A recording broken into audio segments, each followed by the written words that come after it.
সার্বজনীন উৎসবের রূপে পয়লা বৈশাখ সম্প্রীতির বার্তা দিলেন স্বপনেন্দু নন্দী।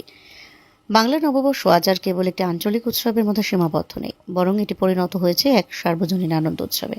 জাতি, ধর্ম বা সম্প্রদায়ের ভেদাভেদ ভুলে সকলেই আজ পয়লা বৈশাখের আনন্দে সামিল হন।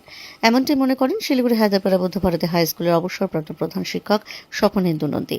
তার মতে, বাংলা নববর্ষ বাঙালি সংস্কৃতি ও ঐতিহ্যের এক অনন্য প্রতিফলন, যা সময়ের সঙ্গে আরও বিস্তৃত হয়ে সমাজের প্রতিটি স্তরের মানুষকে এক সূত্রে বেঁধেছে। আজকের দিনে পয়লা বৈশাখ শুধু নতুন বছরের সূচনা নয়, বরং এটি সম্প্রীতি, সৌহার্দ্য ও মিলনের প্রতীক। এই বিশেষ দিনকে সামনে রেখে তিনি সকলের উদ্দেশ্যে আন্তরিক শুভেচ্ছা ও অভিনন্দন জানিয়েছেন। তার আহ্বান, নববর্ষের এই পবিত্র মুহূর্তে সকলেই যেন ভেদাভেদ ভুলে একে অপরের পাশে দাঁড়িয়ে সুন্দর ও মানবিক সমাজ গড়ে তোলার পথে এগিয়ে যান। আমি স্বপনেন্দু নন্দী, প্রাক্তন প্রধান শিক্ষক, হায়দ্রাপাড়া বুদ্ধ ভারতী হাই স্কুল। আগামী পয়লা বৈশাখ খবরের ঘন্টা পরিবারের পক্ষ থেকে খবরের ঘন্টার যত দর্শক শ্রোতা আছেন তাদের সকলকে ধন্যবাদ জানাই। আগামী নববর্ষে এই নববর্ষ প্রথম চালু হয়েছিল 10ই মার্চ 1556 সালে আকবর শুরু করেন।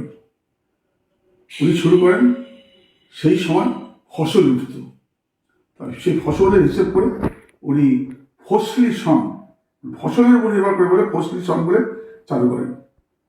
তারপর থেকে আমরা প্রতি বছর এটা পালন করে আসছি। সাধারণত এপ্রিল মাসের 14 বা 15 তারিখে পয়লা বৈশাখ পড়ে।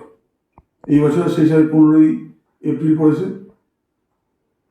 আর আরও একটা কথা হচ্ছে, এই মুহূর্তে নববর্ষ হচ্ছে আমাদের একটা সার্বজনীন উৎসব, অর্থাৎ জাতি ধর্ম নির্বিশেষে সবাই আমরা এখানে চাই, পালন করি। সকালবেলা থেকে বিভিন্ন রকম প্রোগ্রাম হয়। আর পাশের রাষ্ট্র বাংলাদেশে এই পয়লা বৈশাখ দিন পান্তা ভাত আর ইলিশ মাছ খেয়ে ওরা পালন করে। আমি সবাইকেই বলবো যে আমাদের সবাই আগামী বছর ভালো কাটুক, কারণ এটা পজিটিভ চ্যানেল। এই চ্যানেলের পক্ষ থেকে জানাচ্ছি যে আপনারা সবাই ভালো থাকুন, আগামী বছর সবার ভালো কাটুক, এই আশা রেখে আমি আমার বক্তব্য শেষ করেছি।